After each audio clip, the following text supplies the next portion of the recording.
പണി കിട്ടി മക്കളെ. ഇത് ഓറഞ്ച് ആണോ അതോ ഓറഞ്ചിന്റെ കുഞ്ഞനാണോ എന്നൊന്നും എനിക്കറിയില്ല. നമ്മുടെ ഒരു റിലേറ്റീവിന്റെ വീട്ടിൽ പോയപ്പോൾ അവിടെ കണ്ടൊരു കാഴ്ച കേട്ടോ. ഊട്ടിയിലോ മറ്റെങ്ങും അല്ല, എൻ്റെ സ്വന്തം നാടായ അടൂരാണ് ഈ ഒരു കാഴ്ച കണ്ടത്. ഇങ്ങനെയുള്ള കാഴ്ചകൾ എനിക്ക് ഭയങ്കര ഇഷ്ടമാണ്. കാരണം ഒരു മരം നിറയെ ഓറഞ്ച് എന്ത് രസമാണ് നിൽക്കുന്ന കാണാനെന്നറിയാമോ. നമുക്കിത് കാണുമ്പോഴില്ലേ അത് പൊട്ടിച്ചെടുക്കാൻ ഭയങ്കര ടെൻഡൻസി ആയിരിക്കും. ഞാൻ മറ്റൊന്നും നോക്കിയില്ല, എൻ്റെ കൈ തരച്ചുകൊണ്ടിരുന്നു.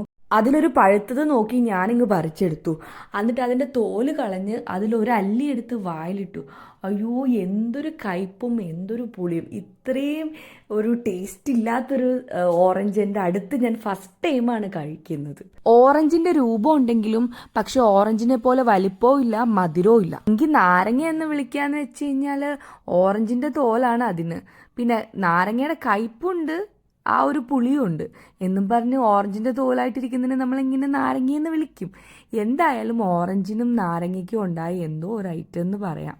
ചിലപ്പോൾ ഇത് കുറച്ച് പഞ്ചസാരയും കൂടെ ഒക്കെ ഇട്ടിട്ട് ലെമൺ ജ്യൂസ് അടിക്കാൻ നന്നായിരിക്കും. എനിക്ക് ശരിക്കും ഇതിനെ ഒരു ലെമൺ ഓറഞ്ച് എന്ന് വിളിക്കാനാണ് തോന്നുന്നത്. നിങ്ങൾക്കോ? അപ്പോൾ ഇത്രയേ ഉള്ളൂ. ബായ്.